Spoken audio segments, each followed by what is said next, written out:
Salut les amis, j'espère que vous allez bien. Aujourd'hui, nouveau concept de vidéo. On se retrouve avec Nico qui est vendeur boutique à web. J'allais dire à web, n'importe quoi.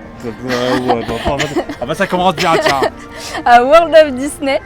J'avais fait dans ma story il y a pas longtemps une story, c'est ça, dans ma story, une story, pour vous demander si vous aviez des questions à poser à un vendeur boutique pour qu'il puisse y répondre, parce que on parle beaucoup de l'attraction vu que c'est un peu mon domaine. Mais on parle pas trop des autres métiers qu'il y a autour, et il y en a beaucoup à Disney, il y en a 500. Donc aujourd'hui, on commence avec Nico qui a accepté de venir parler de son métier. Donc merci à toi. Je tiens à dire, on commence pas avec le meilleur quand même, parce que bon, en termes de blagues déjà... En termes de blagues, on va être servi. Et en termes de Stitch aussi. Mais bon, on va peut-être éviter. Vas-y, fais-nous une imitation de Stitch. Présente-toi en parlant comme Stitch, toi. Écoute, moi je m'appelle Nicolas, j'ai 26 ans, je suis vendeur boutique à la boutique World of Disney. Ah tiens, il y a Marcel le corbeau qui est juste là. Ah, il s'envole, il m'a repéré. Voilà. Du coup, Nicolas, 26 ans, vendeur à Wood. On est bon. Donc merci à toi d'être là et merci à tous ceux qui ont posé des questions. Ouais, mais merci pour les questions. Ouais. Merci à tous ceux aussi qui se sont proposés. Du coup, j'avais déjà Nico, on s'est rencontrés du coup sur mon Discord. C'était quand j'avais postulé en attente de l'entretien, j'ai regardé tes vidéos, tes conseils et tout. Et ensuite, quand j'ai eu l'entretien, j'ai regardé Insta, j'ai eu même passé de voir pour te remercier quand j'avais réussi l'entretien. Et du coup, me voilà. Et c'est parti. Hein. Merci. Intro.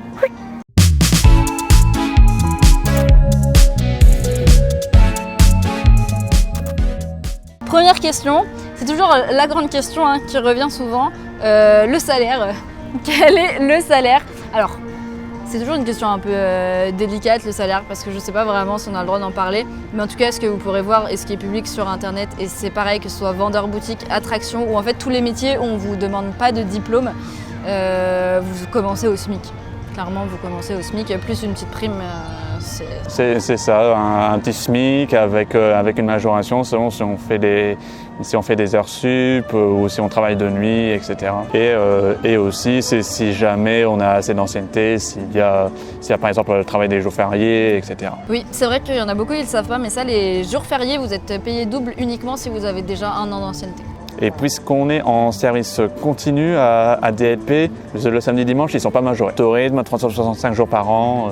Et la deuxième partie de la question est pourquoi ils font principalement des CDD. Ça c'est plus une question générale de Disney, du coup. On ne fait pas principalement des CDD. Simplement, en ce moment, il y a beaucoup d'embauches de CDD parce que les CDD vont être là pour renforcer les périodes où on a beaucoup de monde et où les CDI, on part en vacances. Donc forcément l'été et la période d'octobre à janvier, parce qu'il y a les vacances d'Halloween, de Noël. Là, il va y avoir une grosse demande de CDD, mais il n'y a pas forcément plus de CDD que de CDI en temps normal. Après, en ce moment, il y a beaucoup de postes qui se sont ouverts parce qu'avec l'ouverture du campus, il y a des ouvertures. D'autant qu'il y avait une ouverture de la candidature pour à partir de 16 ans, il me semble. Ouais, cet été, on a recruté des CDD à partir de 16 ans. C'était que pour l'été, pas pour les CDI. Les CDI, ça reste à partir de 18 ans acquis. Est-ce que vous touchez des primes selon vos ventes? Non, qu'on fasse un chiffre de autant ou qu'on fasse plus, la paye, elle reste le même. Est-ce que les positions varient? Genre vous faites 1 heure de caisse, 1 heure en rayon Alors ça dépend des jours. Tu peux avoir une journée où tu n'as qu'une seule position, comme tu peux avoir une journée où chaque heure tu as une position. Ça m'est arrivé un coup où je devais travailler 8 ou 9 heures. 1 heure c'était une position. Ok. Et c'est quoi vos positions en boutique? On a déjà on a la caisse. C'est un petit peu obvious, mais bon quand même, il faut quand même le préciser. On a également la position dite floor, donc on est attitré à des missions, ça peut être réapprévisionner une certaine zone de la boutique, ça peut être un petit rangement global, etc. On a également, alors ça c'est plus spécifique à Wood, on a la position greeter, donc c'est tout simplement on accueille, et on recale entre guillemets s'il y a boisson et nourriture. Je dis entre guillemets parce qu'en soi on dit boisson et nourriture interdite et si jamais le guest il peut être juste à côté, à l'extérieur, il finit sa boisson ou sa nourriture, il peut rentrer, il n'y a pas de souci. Ensuite qu'est-ce qu'on a d'autre? On a les postes un peu plus élevés, je vais dire ça comme ça. c'est par exemple les supports caisses, les duty, etc., etc. Donc c'est eux qui assurent un bon flux dans la boutique, que ce soit un bon respect de la rotation. Si jamais il y a un souci en caisse, on arrive, on règle le souci. Après, c'est déjà pas mal quand même en termes. Donc en fait, c'est principalement pour les positions de base, on va dire, de la caisse, du floor, du coup, gérer une zone de la boutique, réapprivoisonner. Et puis pour WOD, le gritter, comme on a en attraction, ça se ressent. Tu peux être checké gritter, du coup. Et alors, est-ce qu'en attraction, quand il y a des boissons, c'est genre boisson et attraction? Alors nous, ils n'ont pas le droit, normalement, dans les files d'attente couvertes, en tout cas, il n'y a pas le droit à voir les boissons. Souvent, par exemple, à RAT, on tolère tant qu'ils sont à l'extérieur. Une fois qu'ils rentrent dans le bâtiment, on dit s'il vous plaît, il va falloir finir ou jeter. Et dans l'attraction elle-même, bien sûr, c'est totalement interdit. Tu fais RC en buvant, c'est. Tu fais RC en buvant. Et après, t'as retour, tu sais. Est-ce que le planning est flexible? Peux-tu échanger tes horaires avec d'autres castes? Alors ça se peut. Mais perso, je n'ai jamais fait, donc bon quand même.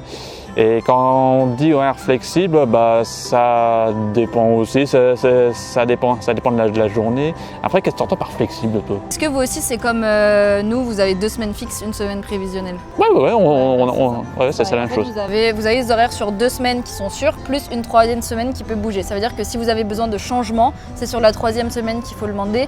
Sinon, c'est trop tard. Et sinon, si vous êtes pris trop tard, justement, vous allez pouvoir échanger si vous faites exactement les mêmes horaires qu'un autre cast.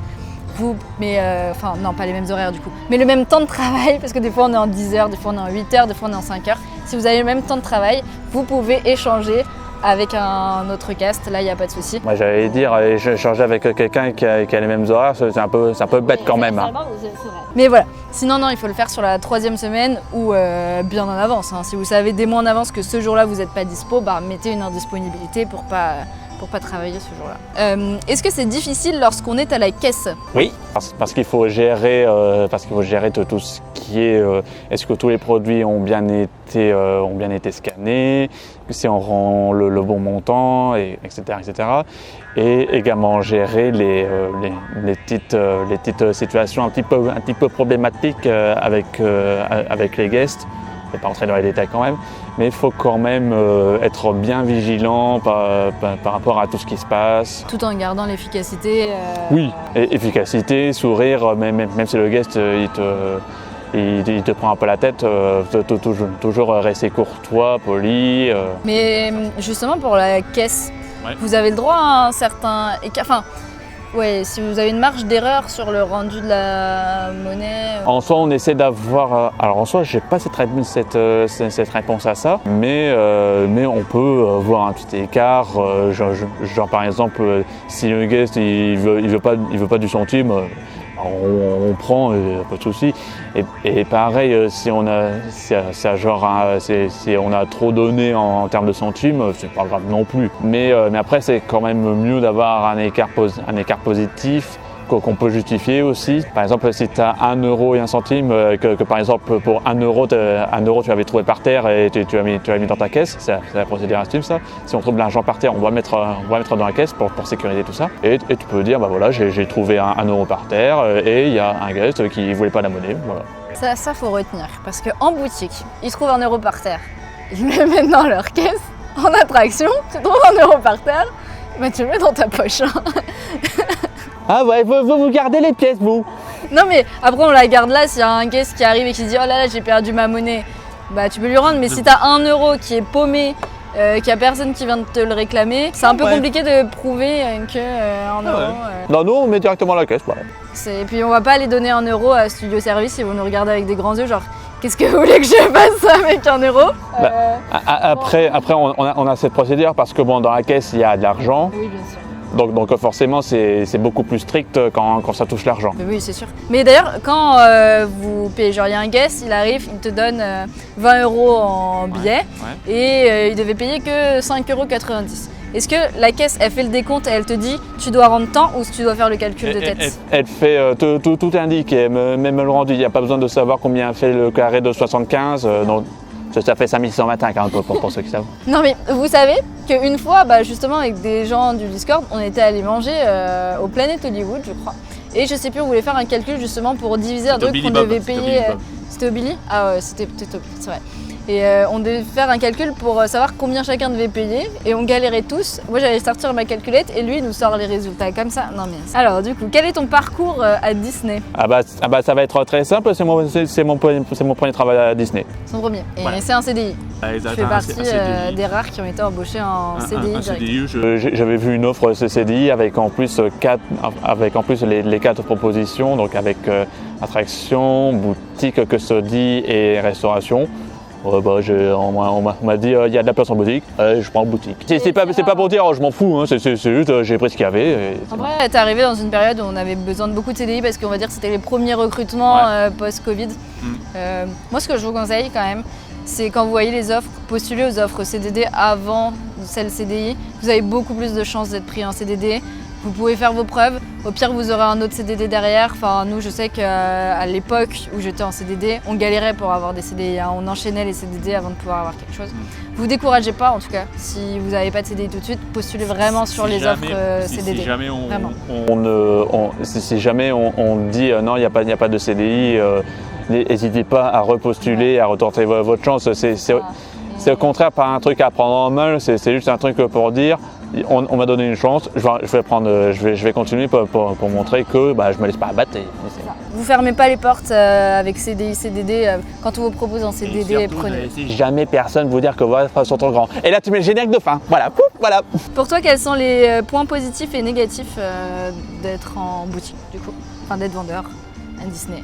Je dirais point négatif quand tu as la même question, qui revient souvent, ça peut être un petit peu, il devrait quand même se renseigner. Donc ça peut être saoulant, mais il faut prendre sur soi. Le nombre de fois où on demande vous avez des toilettes dans les boutiques, il n'y a pas de toilettes dans les boutiques. Et point positif, je crois qu'il y a beaucoup plus d'interaction avec les guests. Et généralement plus d'interaction positive avec les guests. C'est vrai que en boutique, un guest il arrive, voilà, il veut son produit, il va aller le chercher. Bon, il peut être pas content si c'est pas le produit qu'il veut aussi. Mais en attraction, il y a ce truc où le guest il attend énormément de l'attraction. Il attend des heures pour aller faire son attraction. Il suffit qu'il y ait quelque chose et ça. Il suffit qu'il y ait quelque chose que paf, c'est tout. Alors qu'en boutique, il n'y a pas qu'une seule boutique dans le parc. Et c'est possible qu'il n'y a pas un article précis dans une boutique, mais ça peut être fait, mais ça peut se trouver dans une autre boutique. Il y a quand même une solution de rechange, on va dire. Et là, tu as perdu les questions. Est-ce que les clients sont plus gentils à DLP que dans une boutique quelconque? Est-ce que tu as déjà fait une autre boutique? En termes de vente, j'ai fait quelques semaines en relation client pour un domaine, je ne vais pas citer le nom. Il y avait quand même un certain esprit de vente, mais c'était de la vente de service. Mais en soi, c'est pas la même chose, quoi. Après, je pense qu'un client dans une boutique, que ce soit à Disney ou autre part, ça doit rester à peu près pareil. Pourquoi avoir fait vendeur chez Disney? Qu'est-ce qui t'a donné envie? Ça, c'est une question d'entretien. Pourquoi vendeur chez Disney? Alors, à la base, c'était surtout pour opérateur animateur attraction, je vais pas mieux quand même. Alors, parce que j'aime bien me mettre en scène, jouer un petit peu. On l'a vu avec Stitch et avec Donald aussi. Voilà, j'ai pu le casser. Mais après, en soi, je voulais surtout travailler à Disney parce que j'aimais bien Disney, j'aimais bien y aller. Et on m'a dit, il y a un poste à vendeur boutique. J'ai fait, ok, je prends le poste. Comme quoi, faut pas se fermer les portes parce qu'on peut on peut partir sur quelque chose, au final partir sur autre chose. Je vais peut-être te faire une confidence. Je suis bien content d'être en vendeur boutique qu'en attraction parce qu'il peut y avoir des grosses situations aux attractions qu'il n'y a pas forcément en vendeur boutique. Ah bah oui. Après, je dis chaque métier est intéressant ici. Ouais. C'est cool de... Même la propreté, faut pas négliger la propreté. Hein. Oui, bien sûr. Quelles sont tes principales tâches? On en a parlé, ça un petit peu. Hein. On a parlé, la caisse, rangement, l'approvisionnement boutique, etc. Pourquoi avoir choisi vendeur? Ça c'est pareil. Il n'a pas choisi vendeur, du coup, il avait choisi attraction. C'est les vendeurs qu'il a choisi, c'est pas lui qui a choisi vendeur. Comment se comporter avec un client horrible qui vous hurle dessus? Ça, c'est pareil, hein, t'en as un peu parlé, il faut être pareil avec tous les... Il faut être pareil avec tout le monde et surtout ne pas se mettre, surtout pas se rabaisser à son niveau. Si tu te mets à son niveau, ça va empirer. Ne jamais surélever le ton, ça sert à rien. Il faut rester calme. C'est exact. Même s'il n'est pas content, s'il n'a pas servi ce qu'il veut. Pour donner un exemple, à World of Disney, on est une des rares boutiques, si ce n'est la seule boutique à proposer la détaxe. Donc si les guests, s'il y a des guests qui sont résidents hors Union européenne, ils peuvent se faire rembourser de la taxe. Il y a certains trucs à avoir, et notamment le passeport physique. S'il n'y a pas de passeport physique, c'est mort. Si c'est ah mais je n'ai qu'une capture, une copie, machin, c'est non. En termes de loi, c'est passeport physique uniquement. Du coup, c'est si on est là, mais notre boutique, ils ont fait ça. Bah, il y a souvent ce truc de autre part, ils ont fait. Déjà, vous savez pas si c'est vrai. Et c'est pas, faut faire comprendre aux gens que c'est pas parce qu'il y a quelqu'un qui fait une exception que toi aussi tu vas faire l'exception, parce qu'il y a plein de raisons qui peuvent faire que tu ne peux pas faire l'exception. Du coup, il faut appliquer la technique du disque rayé tout en étant poli. C'est genre, tu dis une phrase sur un ton précis, et après, c'est en chérie, tu dis exactement la même chose avec le même ton, tu fais le disque rayé. Non, mais ce qu'il faut, voilà, c'est pas hausser le ton, rester calme. Alors, je plaisante pour la technique du disque, hein, ne faites pas ça, ne faites pas ça. Qu'est-ce que tu trouves le plus dur dans ton métier? Qu'est-ce qui se demande les toilettes? Ah, ça doit traumatiser l'histoire des toilettes. À R6, souvent, il y a des gens qui arrivent, ils sont les toilettes, donc je dis, passer le tunnel sur la droite à côté de Ratatouille. Et du coup, tu les récupères à Ratatouille, ils sont où les toilettes? En même temps, les toilettes dans une journée, c'est hyper important. Ouais. Si tu sais pas où ils sont, des fois, c'est la catastrophe. Est-ce que la caisse est compliquée? Ou est-ce qu'il faut beaucoup compter la monnaie, etc. Non, en soi non. Si tu sais que pour aller à 90, il te faut 9 pièces de 10, faut quand même gérer un peu sa monnaie pour pas demander tout le temps au support caisse de ramener de la monnaie. Faut savoir gérer, mais si vraiment tu peux pas, bah t'appelles et c'est tout. Les possibilités d'évolution en interne dans ton secteur? Oui, c'est tout à fait possible d'évoluer. Tu peux devenir du duty, support manager, ou même faire partie du management, c'est tout à fait possible. Mais il faut passer un certain cap dans l'ancienneté. Je peux rien dire, j'ai même pas un an. Bah, la première chose, c'est duty, non? C'est pour vous, duty, c'est pas comme en attraction, on a un pasteur, mais vous, en gros, c'est celui qui va gérer s'il y a un problème sur la caisse, qui va donner autorisation de recommencer. Ouais, c'est ça. Par exemple, un truc qui arrive généralement, c'est genre t'as les guests qui arrivent avec leurs articles et au final ils disent ah non au final pas ça alors que tu as déjà scanné, tu appelles le support caisse, oui bonjour c'est pour enlever un article.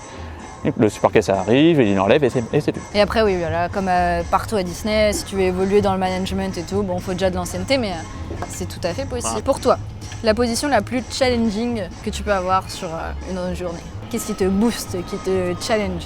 Où tu dis vas-y là, faut que j'envoie, sinon... Alors je vais parler d'un point de vue purement personnel, parce que je suis très timide, je suis pas du genre à aller vers les guests, enfin de manière plus générale avec les gens, sauf si je connais bien la personne. Je dirais la position greeter, qui est encore une fois spécifique à VOD, parce que bon, faut tout le temps dire bonjour, on peut toujours tuer et tout, et j'ai toujours pas le réflexe de dire bonjour. Je dis, mais pas des gens bonjour. Je dis des gens bonjour. Enfin, c'est déjà ça. Hein. L'important c'est de dire bonjour, on est poli. Est-ce qu'il y a des objectifs de vente? Non, en soi non. Même sans objectif de vente, on peut arriver à stagner à un certain chiffre. Évidemment, c'est confidentiel les chiffres. Hein. Mais non, il n'y a pas d'objectif de vente. On peut se donner des petits objectifs personnels, mais il n'y a pas.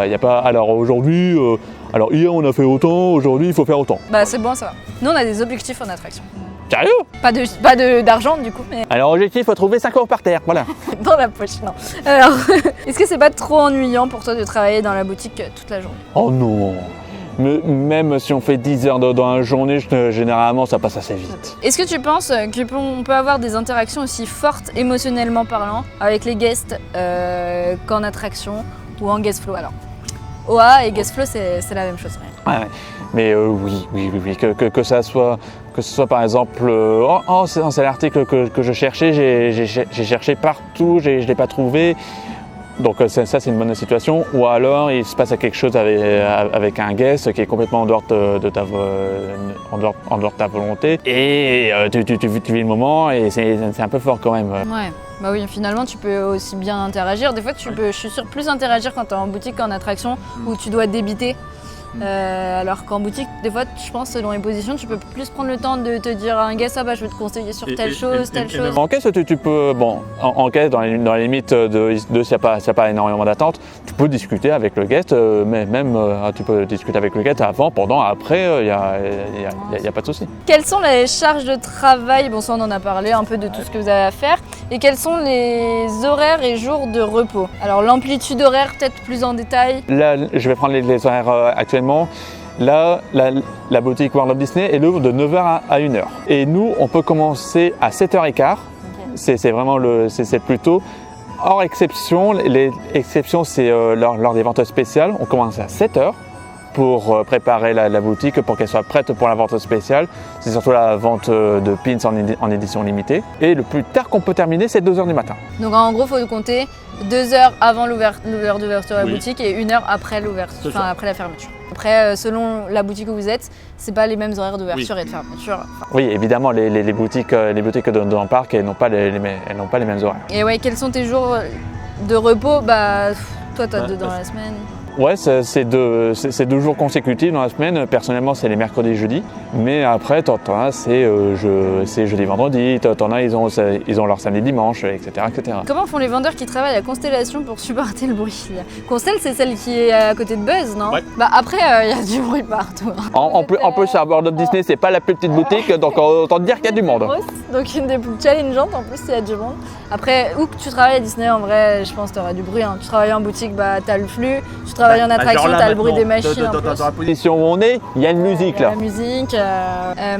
Je suis curieuse par rapport au parcours et aussi si l'anglais est important en boutique. Donc toi, parcours, t'as dit c'est ton premier contrat. Ouais. Avant, t'avais fait quoi alors? Avant, j'avais fait un bac ES, un bac économique et social. Et ensuite, j'ai fait une licence en, alors je sais plus si c'est je crois que c'est langue, littérature, civilisation étrangère et régionale en anglais.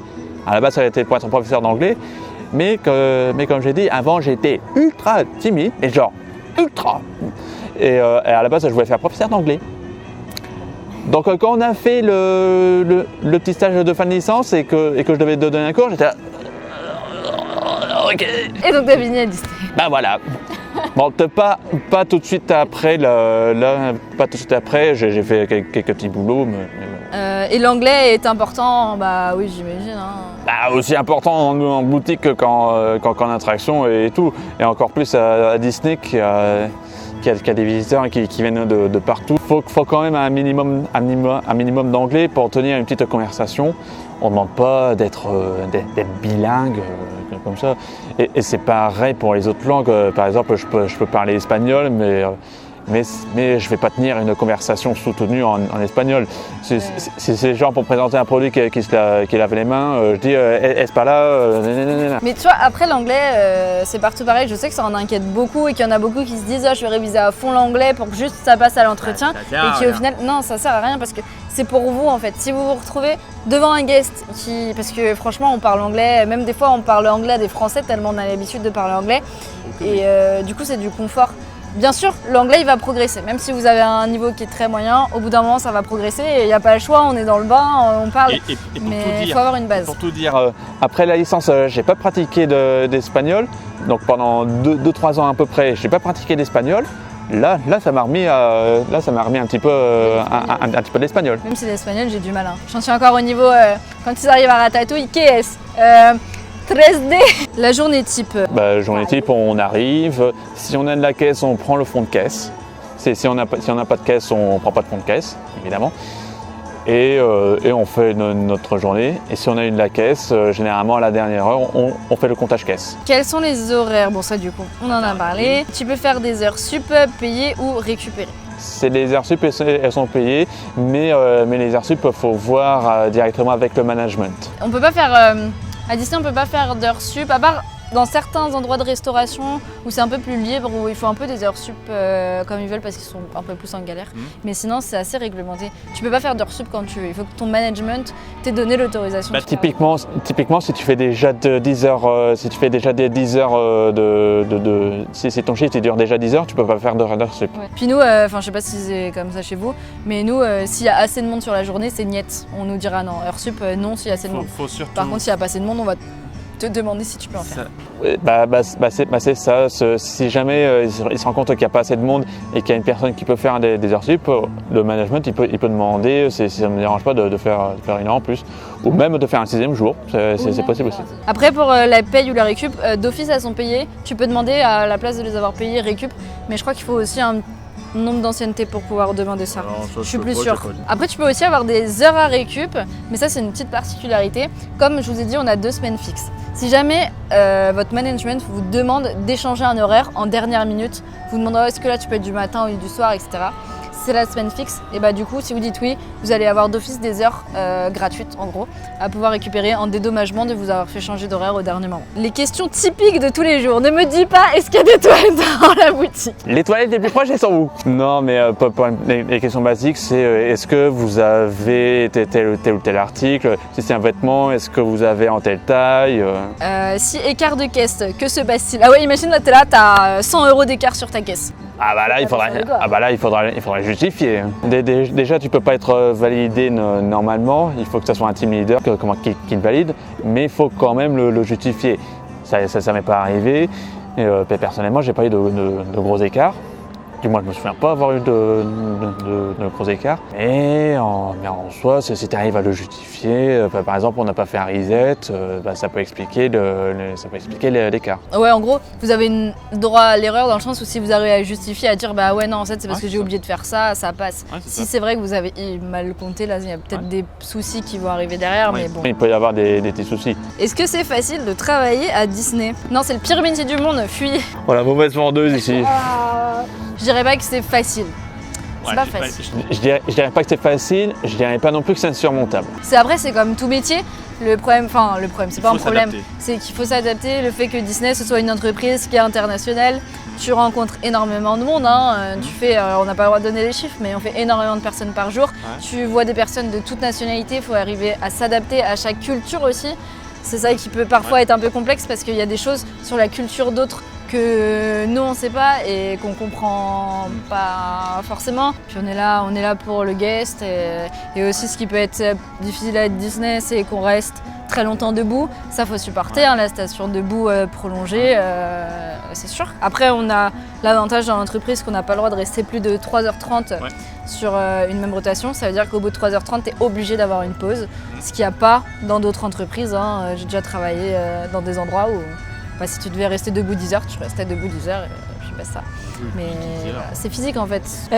Après, je pense que tant qu'on aime son métier, même si des fois c'est difficile, au final on aime, même si on a des coups de mou et des fois on se dit en mode j'ai pas envie aujourd'hui. On peut avoir des coups de mou ou alors une journée tu t'enchaînes les trucs et ta ligne et au final à la fin de la journée tu rentres chez toi, tu te défoules à un coup et c'est tout. Tu tapes dans des trucs de boxe et après c'est est-ce que c'est varié ou c'est un peu tout le temps la même chose? Si oui, c'est pas trop pénible à force. Est-ce que tu fais vraiment toujours la même chose ou tu trouves que c'est varié? Non, chaque jour t'as un petit truc différent, t'as un petit truc qui varie, genre un coup tu peux avoir une journée normale et le lendemain tu peux avoir une journée avec de super guests, machin. Mais tu vois là, je te rejoins là-dessus. C'est que, ok, nos tâches, on va dire, elles sont toujours les mêmes. Qu'on soit en boutique, qu'on soit en attraction, on va toujours devoir faire la même chose. Et on peut se dire que c'est des choses répétitives. Mais au final, vu qu'à chaque fois on a une personne différente devant les yeux, ça rend chaque interaction unique et chaque journée unique. Et c'est ça qui est riche à Disney aussi. Si vous attrapez quelqu'un en train de voler dans les boutiques, est-ce qu'ils sont renvoyés du parc? Alors ça, pour le coup, on a expliqué la procédure à faire, mais je m'en souviens plus parce que j'ai pas eu de guests qui ont volé. On n'est pas la sécurité. Oui, déjà. On n'est pas la sécurité. Par contre, il y a ce qu'on appelle les Fox. Vous en avez certainement déjà entendu parler, la police de Disney, entre guillemets, qui tourne en civil.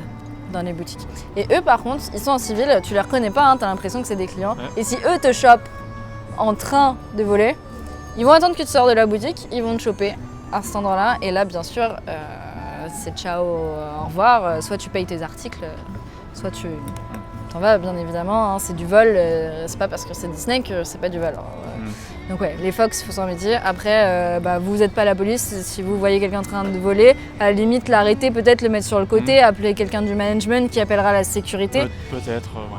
On va pas rentrer dans le détail de nos procédures officielles, mais bon là il y a une question qui utilise un code, donc je peux pas la poser.